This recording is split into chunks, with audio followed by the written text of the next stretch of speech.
মাঠে ঘুরতে গিয়ে কিছু ঘাস ফুল দেখে আমার কাছে মনে হয়েছে এই ঘাস ফুল দিয়ে আমি খুব সুন্দর একটা টায়রা বানাতে পারবো। আর যেমন চিন্তা তেমন কাজ, সেই ফুলগুলার আমি মাঠ থেকে কুড়াই আনছি, কোনো খরচ ছাড়াই এত সুন্দর একটা ইজি টায়রা বানাই ফেলছি। তো হ্যালো গাইজ, আসসালামু আলাইকুম। কি অবস্থা তোমাদের সবাই কেমন আছো? তা আমি মাঠে ঘুরতে যাইয়া দেখতে পাইলা যে মাঠের মধ্যে এই ফুলগুলা ছিল ঘাসের ভিতরে, আর এগুলারে আমি কুড়াই নিয়ে আসছি বাসায়। আর এখন আমি জিআই তার নিছি, এগুলারে আমরা জিআই তার বলি, তোমরা কি বলো?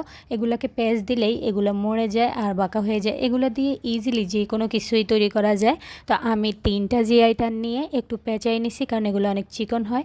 তারপরে গাছ থেকে ফুলগুলারে একটু আলাদা করে কালেক্ট করে নিতেছি, আর সমান সমান করে সবগুলারে কাইটা নিতেছি।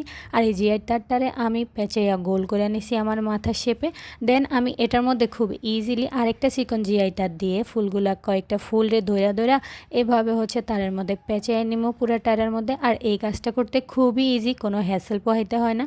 তা আমি ঘুরাই ঘুরাই পুরা টারার মধ্যে এই ফুলটারে লাগাই নিলাম, একটু শোয়াই পেঁয়াজ দিয়ে, তারপরে তার দিয়ে ঘুরাই নিলে এটা লেগে যাবে।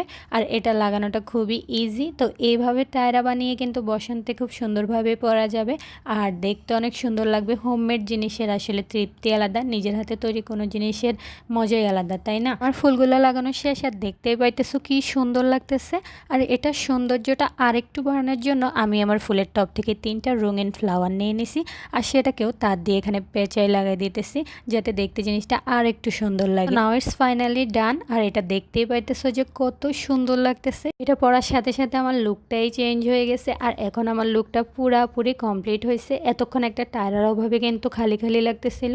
তো বসন্তের জন্য এরকম একটা ডিআইওয়াই টায়রা বানাই নিলে কেমন হবে?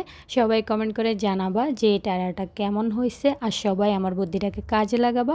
আমি জাস্ট মাঠে ঘুরতে গিয়ে কোনো প্ল্যান ছাড়াই এই ফুলগুলোকে পাইছি, আর সাথে সাথে আমার মাথায় আসলো যে একটা টায়রা বানাইলে কেমন হয়। তো কেমন হয়েছে অবশ্যই সবাই কমেন্ট করে জানাবা। ভিডিও ভালো লাগলে অবশ্যই লাইক করে দিবা, চ্যানেলে সাবস্ক্রাইব করে দিবা। তো আজকের মতো ভিডিও এই পর্যন্তই। সবাই ভালো থাকবা, সুস্থ থাকবা। আল্লাহ হাফেজ, টাটা, বাই বাই, আসসালামু আলাইকুম।